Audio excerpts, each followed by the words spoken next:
Every day, millions of Nigerians wake up and reach for the same thing, their phones, before breakfast, before work, before the day properly begins. Notifications arrive, messages appear, videos trend, arguments erupt. Some stories hold our emotions for hours. Others disappear almost as quickly as they arrived. And somewhere in the middle of all that noise, a difficult question emerges. Are we becoming better informed or simply more distracted? Hmm. In a world where everything demands our attention, how do we decide what truly deserves it?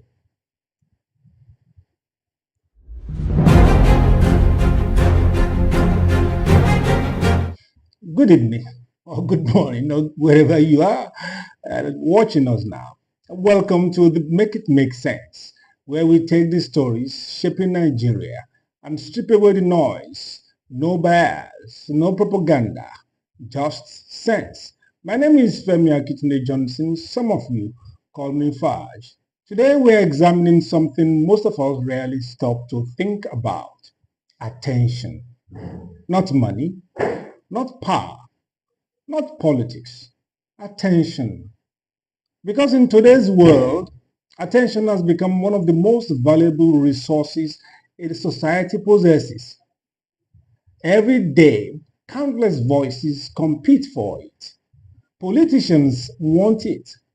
Media organizations want it. Content creators want it. Advertisers also want it. And increasingly, algorithms are designed to keep it. The result is a public space where outrage, entertainment, fear, and information and distraction all compete for the same limited resource: our attention, which raises an important question. In the age of constant notifications and endless content, are we still choosing what deserves our attention? Or is our attention increasingly being chosen for us? Let's break things down to brass tacks and make it make sense.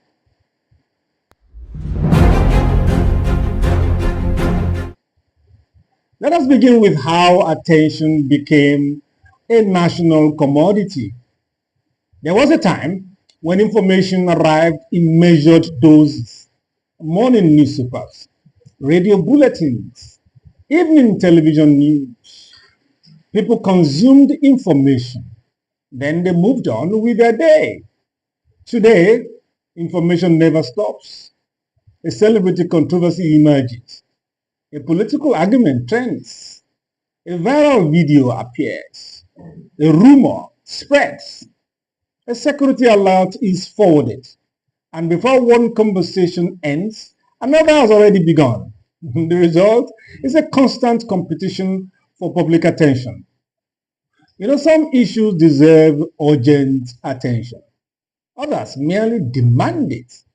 And increasingly, many citizens find themselves navigating an endless stream of information without always having the time to separate significance from sensation.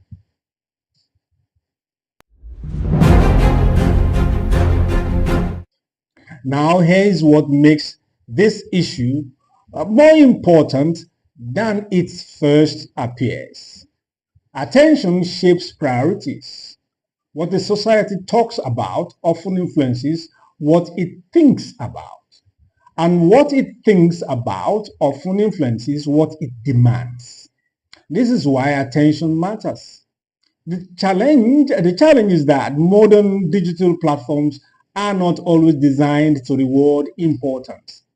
They often reward engagement, strong emotions, anger, shock, fear, excitement. The content most likely to keep people watching is often the content most likely to spread. And that does not automatically make it false. But it does mean that visibility and importance are not always the same thing. Sometimes a serious national issue struggles to gain attention. At other times, a relatively minor controversy dominates public conversation for days. And so the question is no longer simply whether information is available. The question is whether citizens can recognize what truly deserves their attention.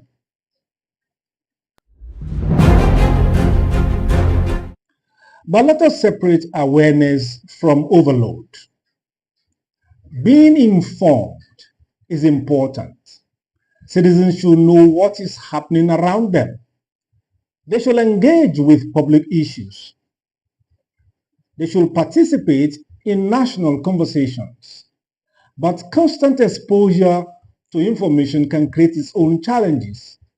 Outrage, fatigue, anxiety, distraction, confusion, and sometimes a sense that every issue is equally urgent. Recent concerns about insecurity provide a useful example. Citizens should remain vigilant. Communities should stay informed.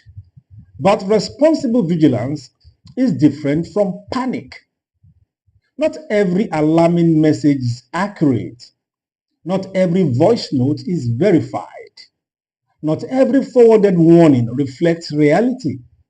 When fear spreads faster than facts, public understanding suffers. And when citizens lose the ability to distinguish between verified information and emotional reaction, attention becomes vulnerable to manipulation.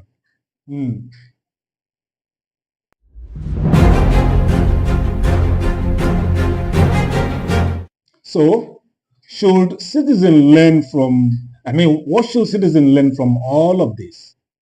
Healthy democracies require informed citizens, not merely connected citizens, not merely reactive citizens, informed citizens. That requires a new kind of discipline, the discipline to verify before sharing, the discipline to pause before reacting, the discipline to ask whether a story is important or merely popular. Attention is limited. No individual can focus on everything, which means every citizen must learn to make choices. What deserves attention? What deserves scrutiny?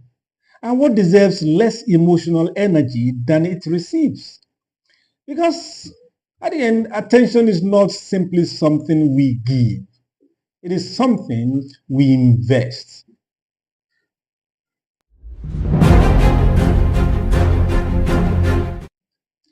In the end, this may be the most important point of all. Every generation faces its own challenge. For previous generations, the challenge was access to information. For us, the challenge may be managing abundance. Never before have so many voices spoken at the same time. Never before have citizens had access to so much information. And yet, clarity remains as valuable as ever. Because a society is shaped not only by what it knows, it is also shaped by what it chooses to pay attention to. And when citizens learn to focus on what truly matters, public conversations become stronger and democracy becomes healthier. So as I always say, clarity is power. Let us seek it. Let us protect it. And let us make it make sense.